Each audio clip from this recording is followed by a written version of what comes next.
Hey guys, welcome to Ringsiders. We have a very special guest, Mr. Jon Alba. How you doing?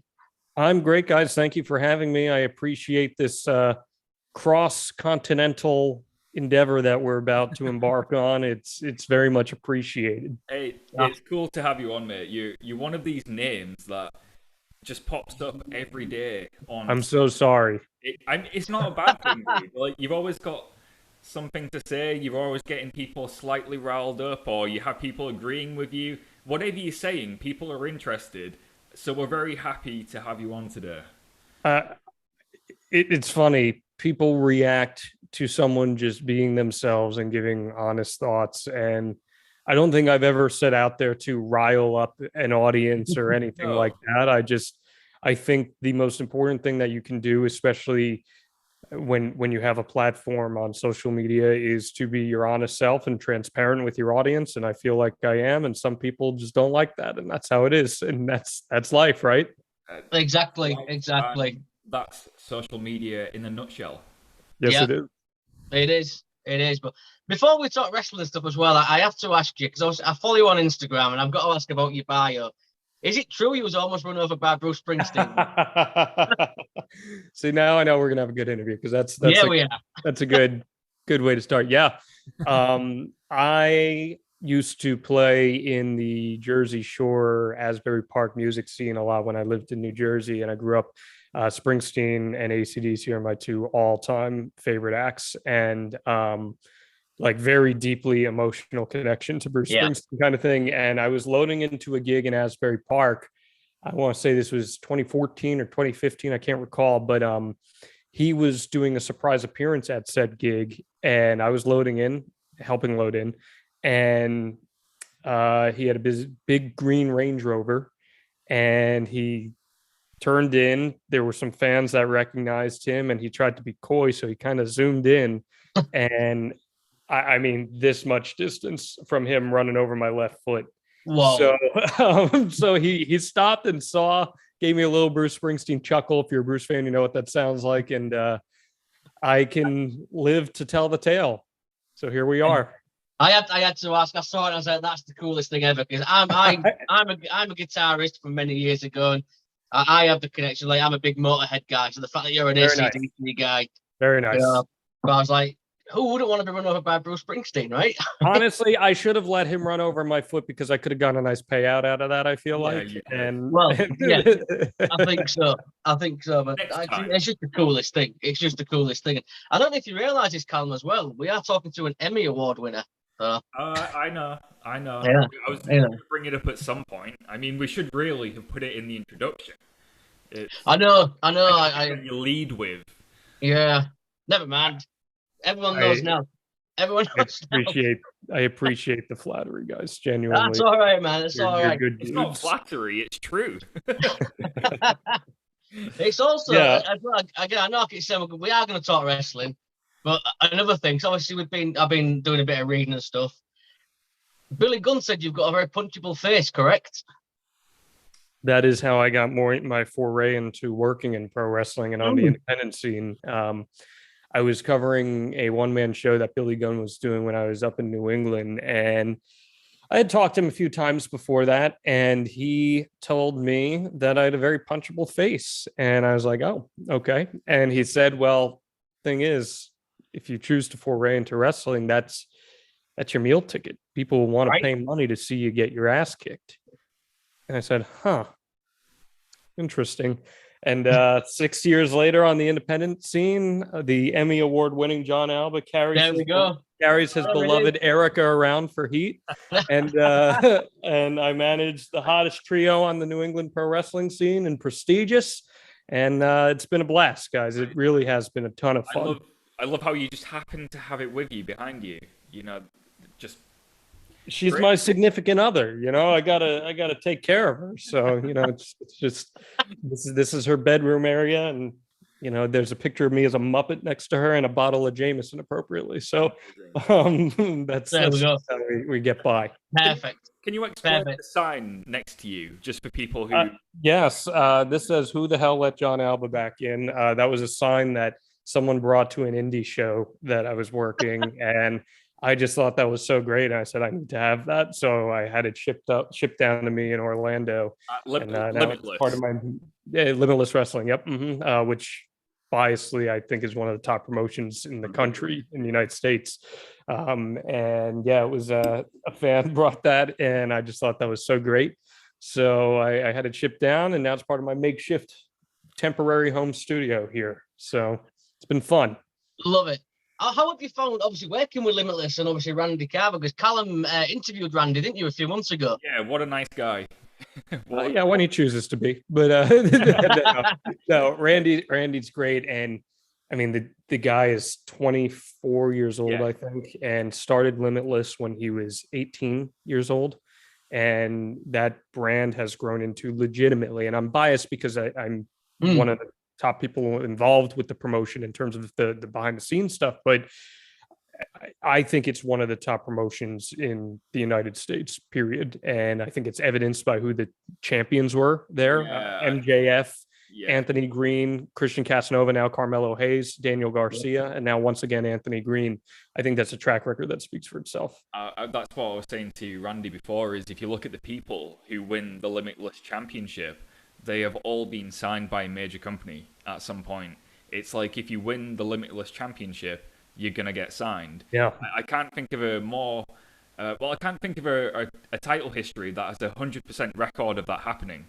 It's insane. It's crazy. It's insane. And he waited so long to bring a championship in because he really wanted people to want it. And they did. And I think it's just been amazing. It's easily the best independent that I consistently work, and amazing locker room with incredible talent, and being front row to seeing Daniel Garcia's ascension into what he's doing now with AEW was just incredible. So really, I can't put the promotion over enough. If you check it out, IWTV, go ahead. And if you check out the Euphoria show from September, you'll see me make my in-ring debut in Limitless, and it didn't end well for me, so we'll leave it at that.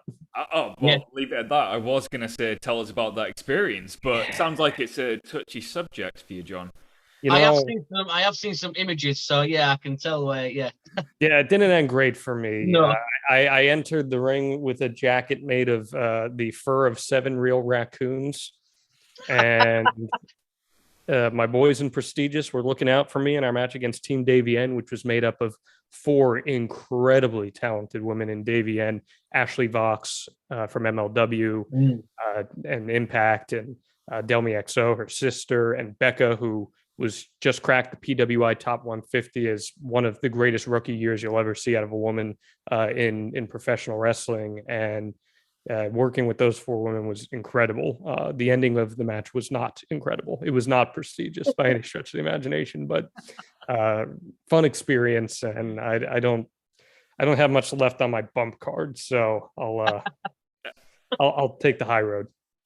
Was your bump card already pretty full, or did it just not have room for many? Well, so this was not my first match. It was my first match in Limitless. I want to say it's probably match number 5 or so for me. I'm not a pro wrestler. I am a manager and a broadcaster, but not a pro wrestler. And I will let the professional wrestlers take those bumps for me. And I'll wag my finger in the air and say, no, not today, and leave it at that. And they can take the bumps. Usually a good choice if you want to be like still walking by the time you're... Yeah, generally speaking, that would be it. It's so funny because I trained for 7 hours the day before the match, and literally 7 hours. And someone who is not an athlete training for 7 hours, my body was so sore. And I had planned to do an elbow drop from the top rope in the match. And I did like 40 elbow drops the day before. I have video of it and everything. I haven't posted it to social media, but I do have video of it. And it got pulled from the match. So I did all that for absolutely nothing. And then my body got so beat up. I was hurting for like a week. It sucked. But it just made me have so much more respect for what these people go through. It's incredible. Yeah. I once trained. We have a local company in our city, and I trained for 2 weeks, and that was enough. I was like, nah. Sucks, man. Yeah, way too much respect for you guys. I'll stick to being a fan and doing this. It's it was painful. Just taking them bumps. I was like, nah, I'm done with that. But obviously we're going to talk the current product as well, but How did it come about? Obviously, working with Conrad. That must be a great feeling, because I've been emailing a little bit with Conrad, trying to get him on at some point as well. How did that come about? Yeah, so I had known Conrad probably since around the time Something to Wrestle really started to catch fire. And I did a story on he and Bruce in Orlando. Ironically, I wasn't living in Orlando, but I came down to Orlando for WrestleMania 33, and that was their first live show that they did as a team. And I covered that. I did a story about it. And he and I maintained a relationship since then. So I was with one of the local news stations here in Orlando as a sports reporter the last 3 years. My contract was coming up. I wasn't really sure what I was going to do. I've been going through, I'm very transparent about this on social media. I've battled my fair share of mental health stuff, as a lot of us have. And I wasn't really sure my route forward. I kind of made the decision I wasn't going to re-sign, but didn't have a total plan of what to do next. And it was a little after WrestleMania.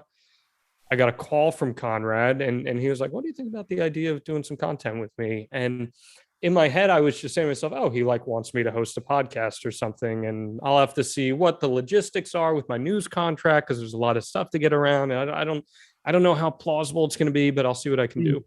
And we hung up. And then 3 days later, I had this realization. I was like, I think he was asking me to come on full time. I think that's what he was asking. So I called him back. I was like, is this what you were saying? He's like, yeah. I was like, oh. And it started to become a reality from that point. And he told me about some of the plans that he has, which we haven't even scratched the surface on yet. I'm so excited for people to see that stuff.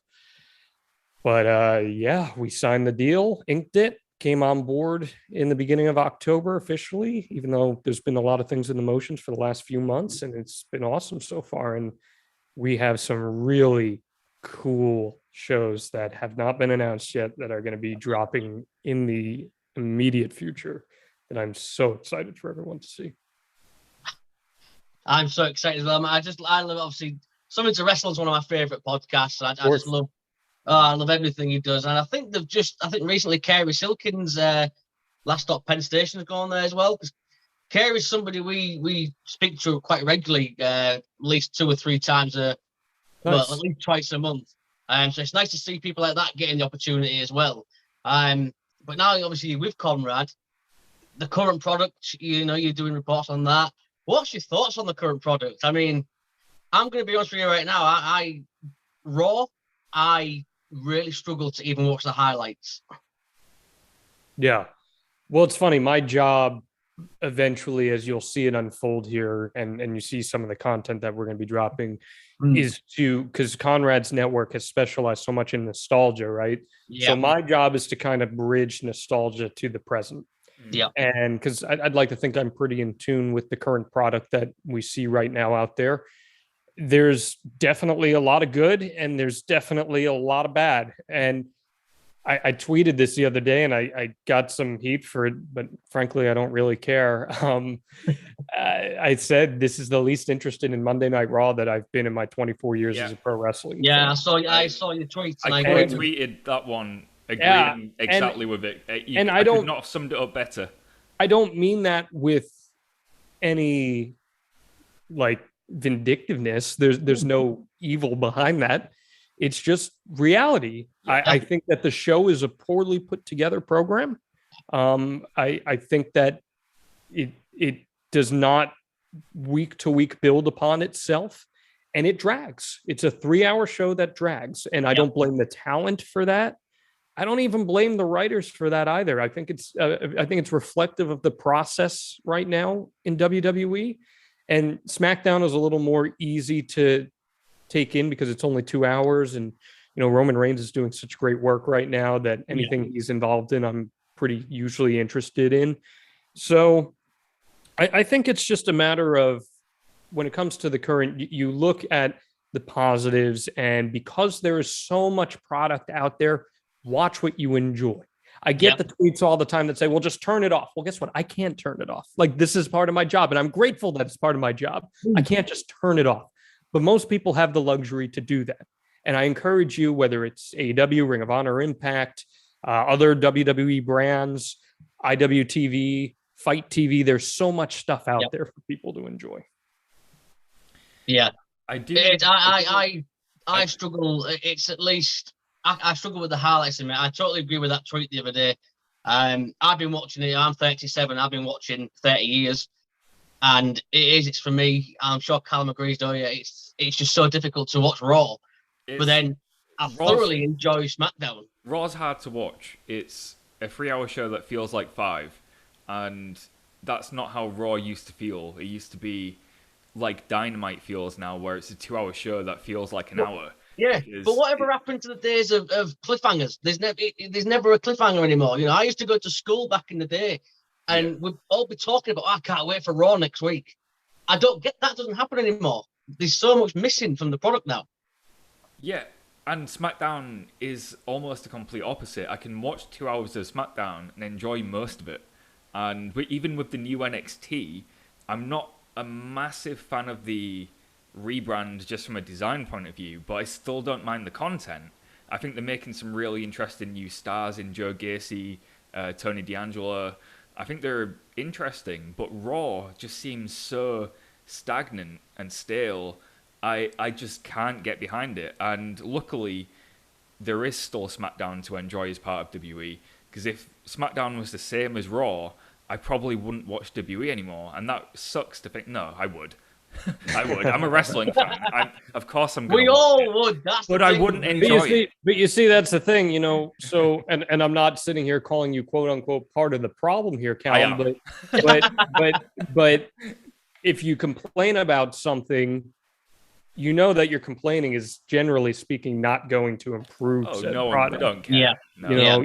You have the ability to turn it off. And I'm not sitting here saying, don't support me. That's certainly not I want WWE to succeed just as much as I want AEW. I'm not that strong, John. As much as I want Impact to succeed and all of that, and it's funny because when you subject yourself to putting an opinion out there, whether it's me or any of you guys, by saying one thing, because of the rabid tribalism that exists right now, immediately it's taken as a shot or a sign of support for the other company, things don't have to be mutually exclusive like that.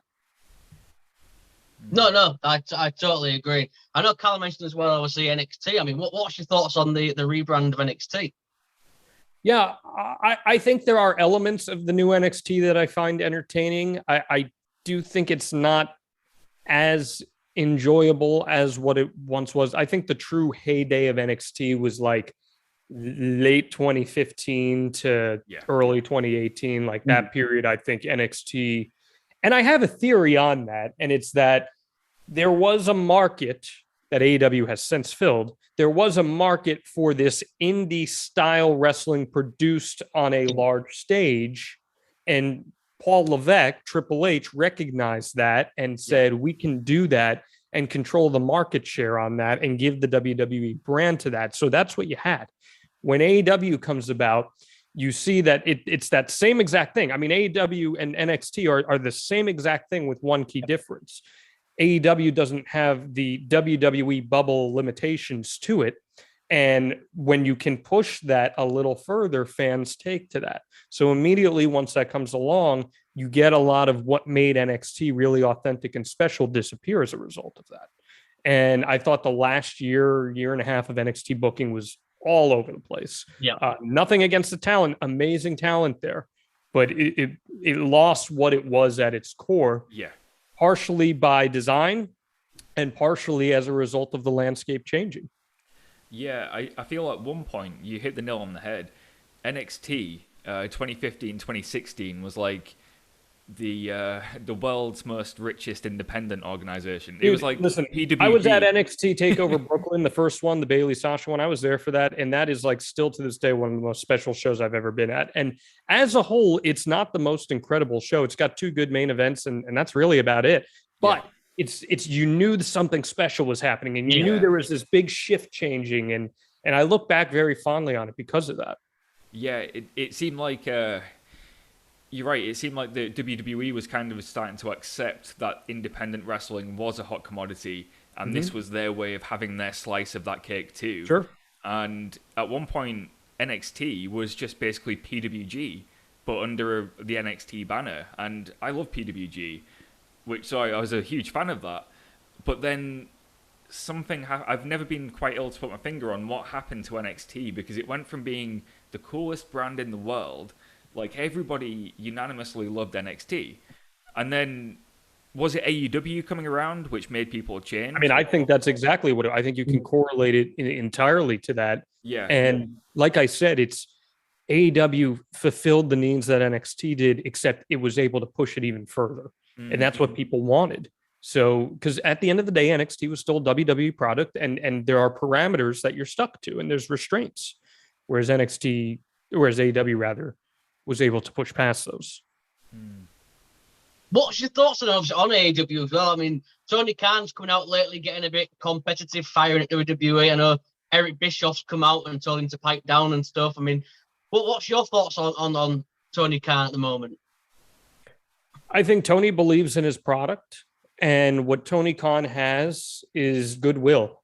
And when you have goodwill with your fan base, they'll be willing to support you through just about anything. Yep. So when he can shoot out a tweet that says, I'm taking you on, like, you wanted this, bring it on, we'll beat you. He knows that his target audience, that 18 to 49 demo that we hear so much about, we know that target audience will stand up and support it. Yeah, and they will go deliver and they will watch. Yeah. So maybe they weren't going to watch Rampage that night, but because Tony rallied them, they will. So, that's what Tony Khan has. And do I agree with everything that AEW does? No, I don't. Do I agree with everything that Tony Khan says? No, I don't. But guess what? I'm not in their position. It's not my place to fire off, this is how you should run your company. This is what you should do. He's had a tremendous amount of success. And I think it's important for everyone to remember, and not everyone does, but it's important for everyone to remember that AEW as a company is not even 3 years old yet. So the level of success that it has had in that time is pretty incredible for the level that it has reached, in my opinion. Thinking this the other day, actually, compare it to the rise of TNA, going from NWA to TNA, and how long it took for TNA to reach that status where they were kind of competition. I feel like in 2 years, AEW has surpassed that 10 times over. I don't think, in my opinion, TNA was ever competition for WWE. Right. Okay. I think TNA became a really viable alternative for a few years. Yep. And that's fine. There's nothing wrong with that. I think that's great. And I think AEW right now is in that weird limbo where for some people it's an alternative and for some people it's competition. And it depends on what your investment level is in said product. I thought bringing in Danielson, Punk, Cole, Soho, all these people, I thought that would make a very real, legitimate overall viewership difference. It didn't. No. And that to me says that, and it's not reflective of AEW.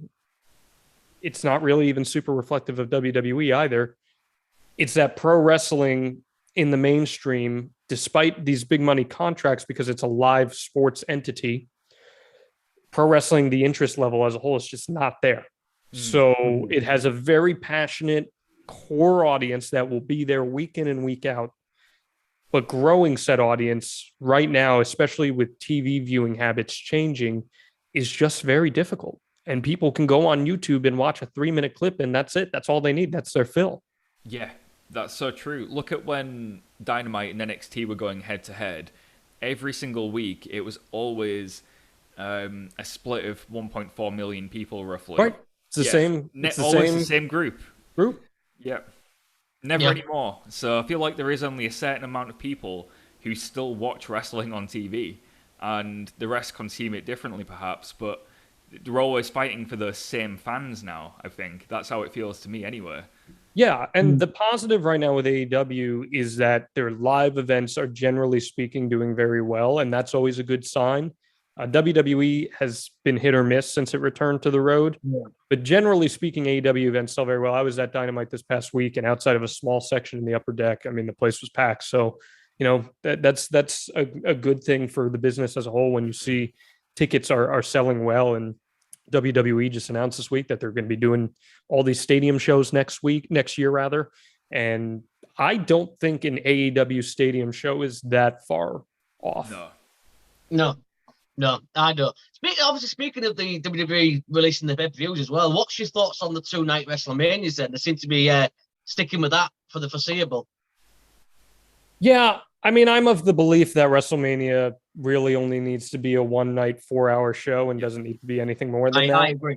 But if you are going to make it more than that, and you are going to say, well, your choice is between a 1-night, 8-hour show and 2-night, 3.5, 4-hour shows, I'm taking the 2-night, 3.5, 4-hour shows. I was at both nights of WrestleMania this year, and it was significantly easier to consume than the several marathon ones that I went to in years prior. I've done 3 WrestleManias, and they've all been 7 hours long each. Which ones did you do? I did 32, 33, and 34.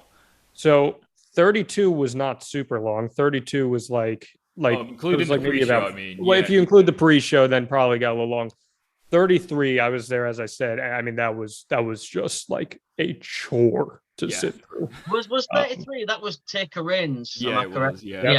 Yeah. I mean, and Camping World Stadium was an awful venue for it, and it was a mess. The whole night was a mess outside of the Hardys returning and all that, and it just for me it became such a chore.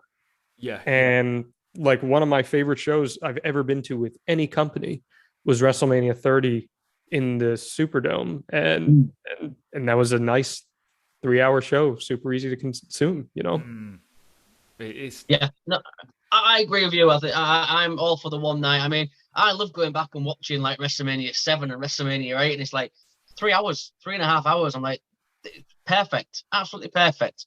This is what it should be.